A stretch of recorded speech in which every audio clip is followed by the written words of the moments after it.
ఎన్నికల్లో ఘోర పరాజయం పాలైన బీఆర్ఎస్కు భవిష్యత్తు లేదని ఆ పార్టీ క్యాడర్ భావిస్తోంది. పంచాయతీరాజ్, మున్సిపల్ ఎన్నికల్ని కూడా ఎదుర్కొనే సత్తా లేదనే వాదనలు ఉన్నాయి. దీంతో కారు పార్టీ క్యాడర్ ఎవరి దారి వారు చూసుకుంటున్నారు. కరీంనగర్ జిల్లాలో జంప్ జిలానీలు ఎక్కువగా ఉన్నారని వినిపిస్తోంది. కాంగ్రెస్ బీజేపీలో చేరేందుకు ప్లాన్ చేసుకుంటున్నారనే టాక్ ఉంది. పార్లమెంట్ ఎన్నికల్లో 4 పర్యాయాలు పోటీ చేసి 3 సార్లు ఓడిపోయిన వినోద్ కుమార్ ఇకపై ఎక్కడి నుంచి బరిలోకి దిగే అంశంపై అనుమానం వ్యక్తమవుతోంది. కరీంనగర్లో జారుకుంటున్న కారు పార్టీ క్యాడర్పై ఇన్సైడ్ స్టోరీ.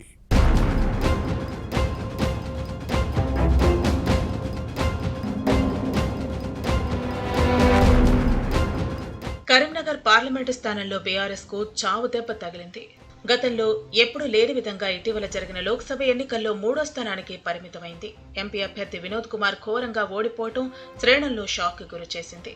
దీంతో వారిలో అయోమయం నెలకొంది. అటు అసెంబ్లీ ఎన్నికల్లో అధికారం కోల్పోయింది, ఇటు పార్లమెంటు ఎన్నికల్లో ఓడిపోయింది.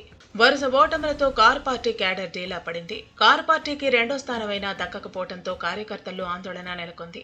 బీఆర్ఎస్ అధినేత కేసీఆర్ కు కుడి భుజంగా వ్యవహరించే వినోద్ కుమార్ బీజేపీ అభ్యర్థి బండి సంజయ్ చేతిలో రెండోసారి ఓడిపోవడంపై మున్ముందు పార్టీ భవిష్యత్తు ఏంటనే ప్రశ్న వస్తోంది.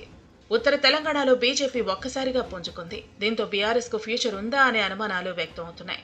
రాబోయే రోజుల్లో ఇక్కడ కాషాయ పార్టీకి మెజార్టీ అసెంబ్లీ స్థానాలు దక్కే అవకాశం ఉందన్న అంచనాకు వస్తున్నారు గులాబీ నేతలు.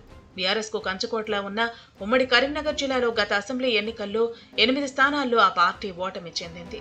పార్లమెంటు ఎన్నికల్లోనూ మెజార్టీ అసెంబ్లీ సెగ్మెంట్లో 3వ స్థానానికి పడిపోవటం పార్టీని మరింత కుంగదీస్తోంది.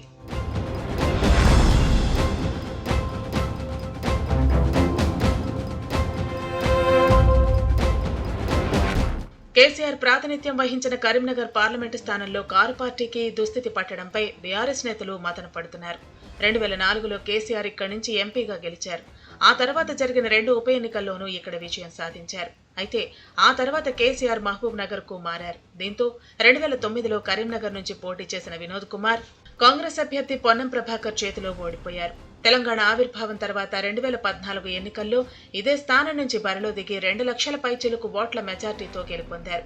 2019లో 3వసారి పోటీ చేసిన వినోద్ కుమార్ బండి సంజయ్ మీద 89,000 ఓట్ల తేడాతో ఓడిపోయారు. ఇప్పుడు 4వసారి కూడా అయిష్టంగానే బరిలో దిగిన వినోద్ కుమార్ ఏకంగా 3వ స్థానానికి పడిపోయారు. అంటే వినోద్ కుమార్ 4 పర్యాయాలు పోటీ చేస్తే ఒక్కసారి మాత్రమే కరీంనగర్లో గెలిచారు. ఈసారి అత్యంత దారుణంగా ఓడిపోవడంతో భవిష్యత్తులో కరీంనగర్ నుంచి పోటీ చేయడంపై అనుమానాలు వ్యక్తమవుతున్నాయి. ఇక్కడి నుంచి బరిలో దిగకపోవచ్చనే చర్చ సాగుతోంది. వినోద్ కుమార్ స్థానికుడు కాదన్న అంశాన్ని జనంలోకి బలంగా తీసుకువెళ్లారు బీజేపీ అభ్యర్థి బండి సంజయ్. ఓటమికి ఇదే ప్రధాన కారణమని భావిస్తున్నారు.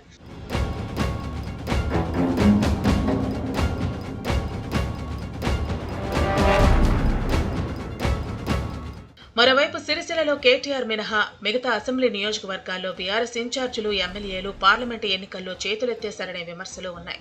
ఇకపై వినోద్ కుమార్ కూడా అందుబాటులో ఉంటారన్న నమ్మకం పార్టీ క్యాడర్కు లేదు. అందుకే పక్కచూపులు చూస్తున్నారు. అవినీతి ఆరోపణలతో ఇప్పటికే ద్వితీయ నేతల్లో కొందరు అరెస్ట్ అయ్యారు. వరుస ఓటములు పార్టీ నేతలను ఉక్కిరిబిక్కిరి చేస్తున్నాయి. ప్రస్తుత పరిస్థితుల్లో బీజేపీ లేదా కాంగ్రెస్ కు మాత్రమే భవిష్యత్తు ఉందన్న అంచనాకు వస్తున్నారు. అందుకే పార్టీని వీడటానికి డిసైడ్ అవుతున్నారు. స్థానిక సంస్థల్లో సత్తా చాటడానికి బీజేపీ లేదా కాంగ్రెస్ మాత్రమే సరైన వేదికని భావిస్తున్నారు. మొత్తానికి గులాబీ కంచుకోటకు కరీంనగర్లో బీటలు వారుతున్నాయి. అసెంబ్లీ ఎన్నికల తర్వాత ఇప్పటికే చాలా మంది పార్టీని వీడారు. రేపో మాపో మరికొందరు బీఆర్ఎస్ నేతలు జంప్ చేసే అవకాశాలున్నాయి. ఈ ఏడాదిలో జరిగే పంచాయతీరాజ్ ఎన్నికలను ఎదుర్కోవటం బీఆర్ఎస్ కు కష్టమనే అభిప్రాయం వ్యక్తం అవుతోంది. క్యాడర్ను బీఆర్ఎస్ అధినేత కేసీఆర్ ఎలా కాపాడుకుంటారో, భవిష్యత్తులో ఎన్నికలకు ఏ విధంగా సిద్ధమవుతారో చూడాలి మరి.